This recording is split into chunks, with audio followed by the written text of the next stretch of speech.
Market मधला कचरा कुठे चाललाय? परत रस्त्यावर चाललाय, रस्त्यावर चाललाय.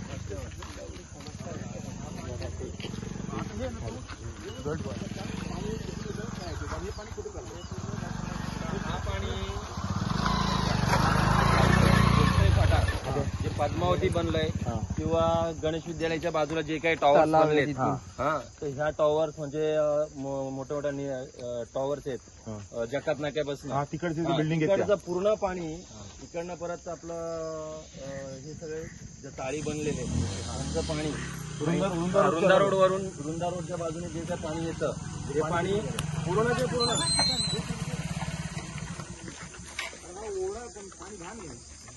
मालक मालक मालक जनताच मालक. मला वायफाय दिल्याबद्दल तुमचे आभार. कुठे गेला आपला ओंकार शेठचे खूप. बघ हे जवळ आहे बाबा, नेट संपतंय. संपलं नेट. हे बघ मोबाईल पूर्ण त्याची हाईट बनवून घ्यावं लागेल आपल्याला. त्यांच्याकडे प्रस्ताव टाकलेला आहे आम्हाला उंच रोड बनवून पाहिजे. आम्ही स्वतः पैसे बनवून घेतलेले. गिराणी शेट होता तर आम्ही चाळीवाले पैसे काढून मलमत केली होती. पण त्या मलमतीला 4 वर्ष झाली. मला एक मोठी शोकांतिका वाटते, जे आपल्या टिटवाळ्यामधले पाणी पितात तिथून 4-5 वर्षापासून मी त्यांना सांगत आलेलो आहे, सगळ्यांना सांगितलं. जानेवारी फेब्रुवारीपासून भरला तरी चालेल. जेव्हा तुम्ही पाणी प्यायला आले ना चितोळ्यामध्ये तेव्हा पाणी बघा निळं पाणी दिसते. रॉकेल निळं होतं ना, असं पाणी दिसतं. हे पाणी तिथे जातं. आम्ही गावात गेलो याच्यासाठी आम्ही सांगितलं का बाबा हा पाणीचं काहीतरी नियोजन करा किंवा जी गटारं काढलेली आहेत ती गटारं तिकडे गेली पाहिजे, पलीकडच्या साईडला सोडा. आता हा नवीन रोड बनवला आहे, त्या रोडची गटारं पण इकडे सोडलेली आहे. तर इथे गटाराची गरज नाहीये, गटारा आवश्यकता नाहीये. कारण का पाणी हा पाणी जर तुम्ही बनवत नाही तर एकतर डॅम बंद करा. हे पाणी जर नदीमध्ये चाललंय नदीत खूप वाईट आहे. ते महानगरपालिकेवर अंतर्गत किती लोक राहतात तिथे?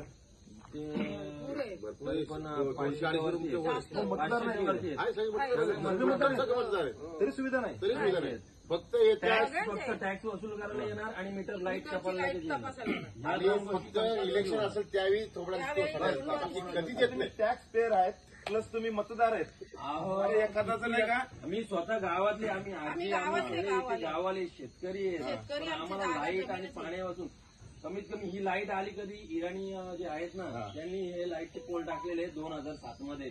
तेव्हा लाईट माझ्या घरामध्ये आम्ही बत्तीवर अभ्यास केलेले. असा विषय इथे एकच घर होतं आमचं. मी कल्याण पश्चिम मधून उभा आहे. माझं चिन्ह आहे सीसीटीव्ही कॅमेरा आणि हे उभं आहे का तुमच्या लोकांनीच मला उभं केलं येण्यासारखं.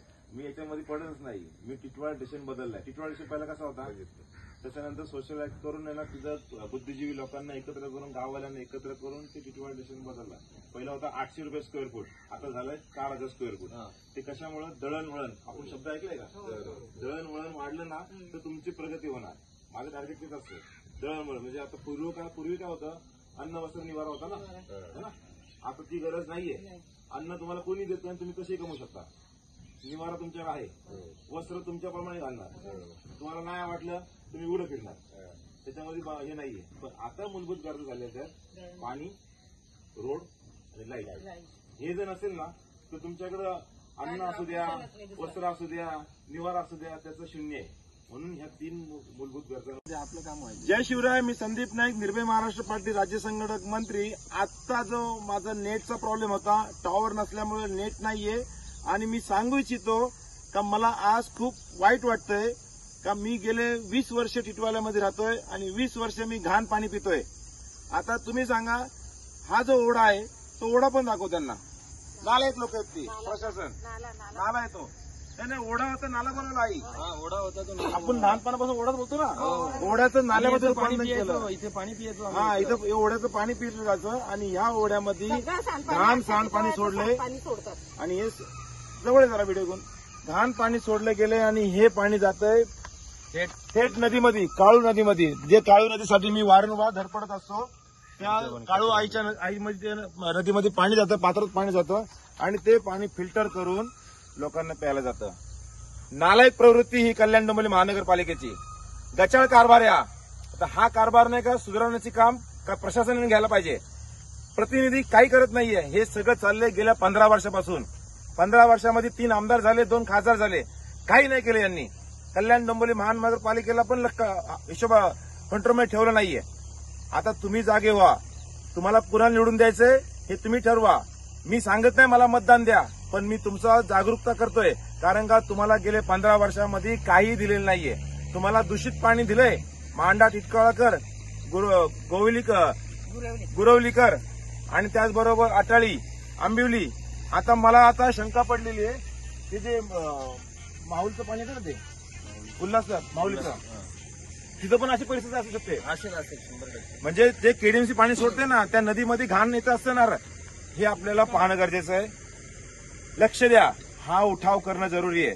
तुम्हाला घाण पाणी प्यायला देते केडीएमसी, त्याच्यामध्ये बारकाईने लक्ष द्या. काय बोलाय, मला निशब्द केलंय. मला आता नाही का, मी आलो होतो कुठल्या मुद्द्यासाठी आणि मला जो मुद्दा भेटलाय खूप वाईट वाटतंय.